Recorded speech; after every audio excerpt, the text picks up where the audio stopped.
What's up, Gunplum modelers? This is Strider Prime bringing you another edition of Gundam Customs. Today I am going to build the 1/100 scale Master Grade Gundam Age 1 Titus from the Mobile Suit Gundam Age animated series.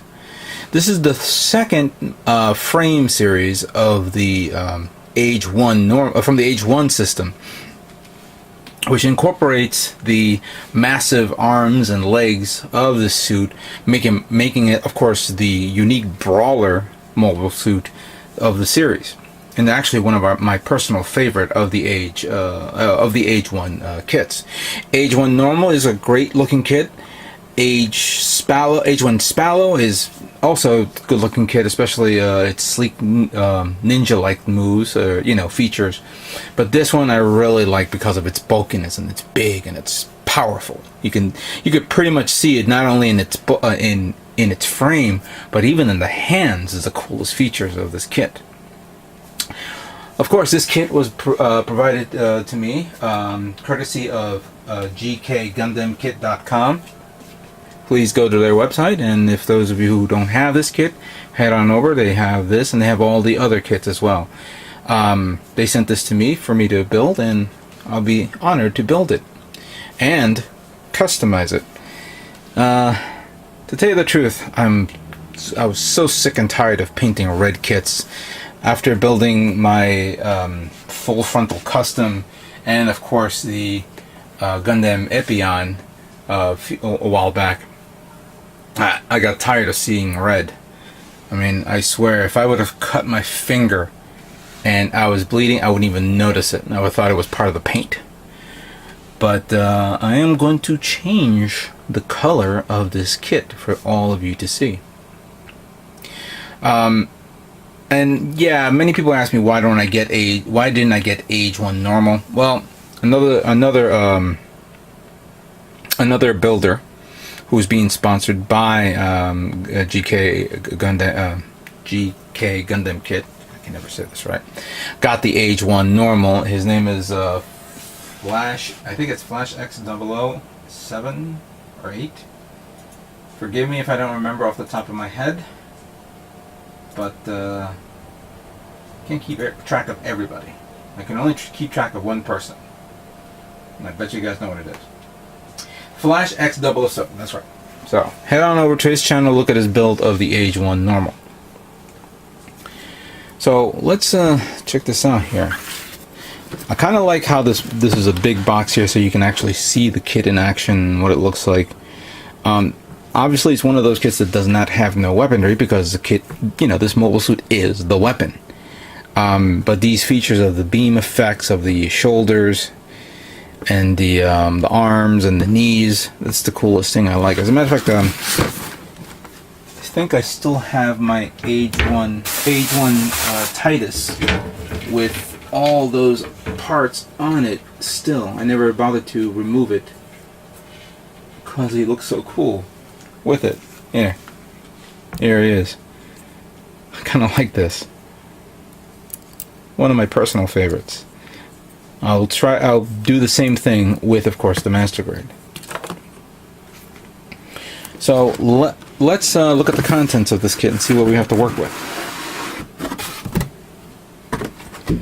Alright, so first up I'm looking at is, of course, the actual clear parts, the beam effect clear parts, and some decals and stickers here. We have the inner frame, portions of the inner frame here. Obviously, we all know what this is. For the feet and the legs, and portions of the shoulder, probably arms. Of course, there's a limited amount of blue, which is basically the body itself.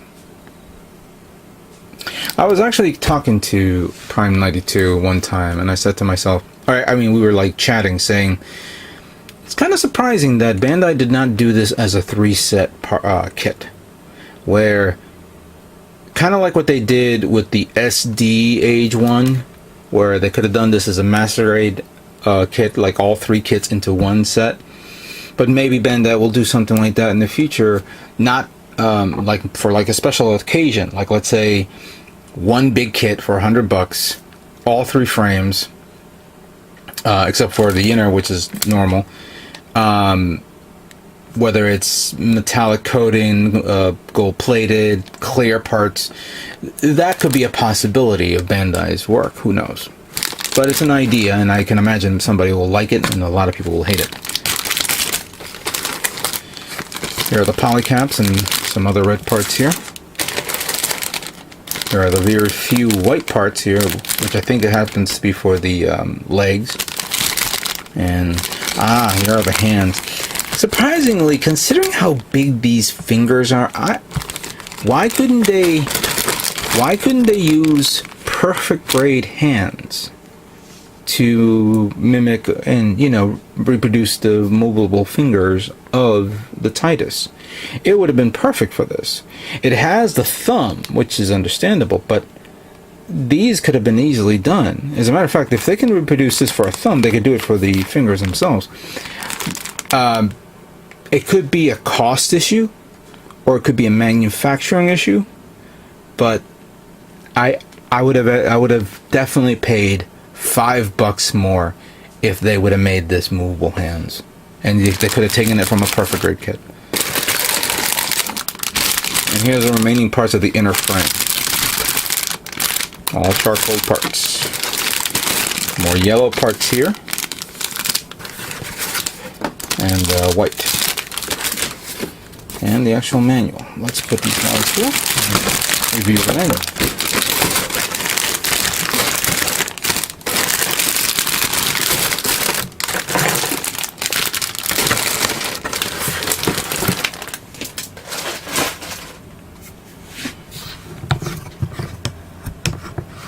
Alrighty then.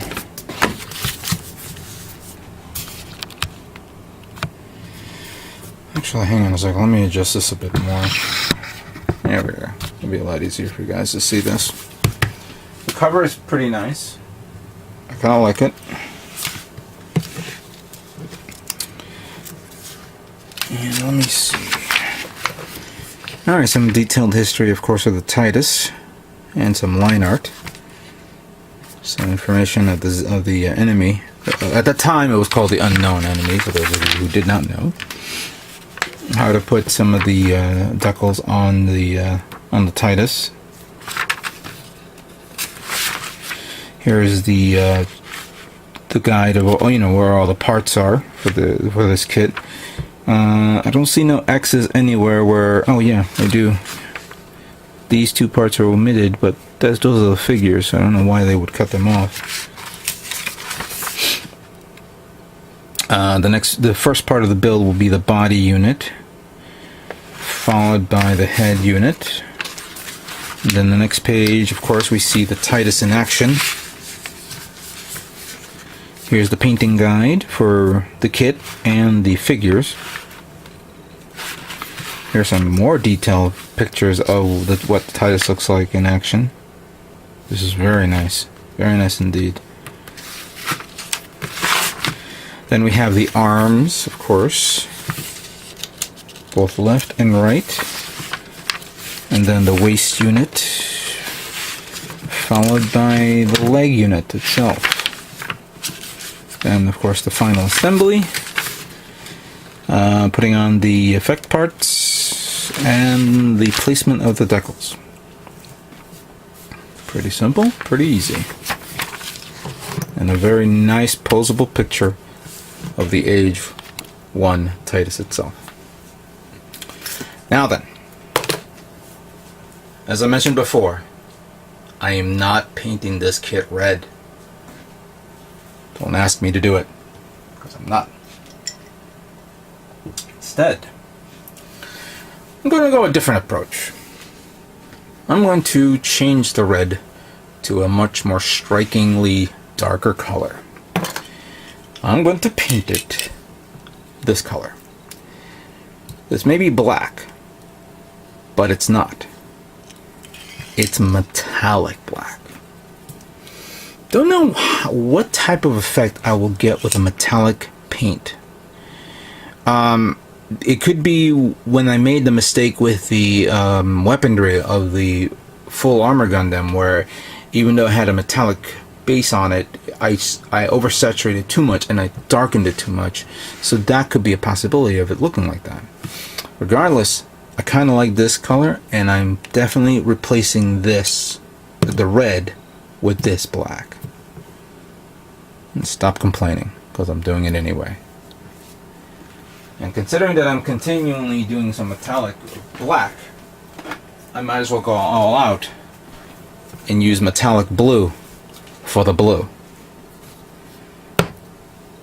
I guess you guys are knowing where I'm going here. So I got metallic blue, got metallic black. For the white, I'm going to use super silver. I think that will be appropriate for this. The yellow, I don't have any metallic yellow. However, thinking of maybe replacing the yellow with a paint that at this moment in time I can't find. I don't see it with an eye shot of it. Where are you? Ah, yes. And unfortunately I do not have the cover for this, but this is gold. And for those of you who remember, I painted my other kit. What did I paint that was gold? The yeah, the gold parts on the full frontal Banshee. This will be perfect for the yellow. I think that's pretty much it. And of course, gunmetal will be for the joints and the hands. So yes, this is going to be a metallic painted kit. And I hope you deal with it, because I am painting it this way. It's easy for me and I kind of like it. And I have all the primary colors. I don't have to redo it over again. I haven't seen anybody doing a metallic version of the Titus. So I think this is my introduction to my metallic coated. And by the way, this title of this kit is going to be called Dark Titus, considering of the dark color.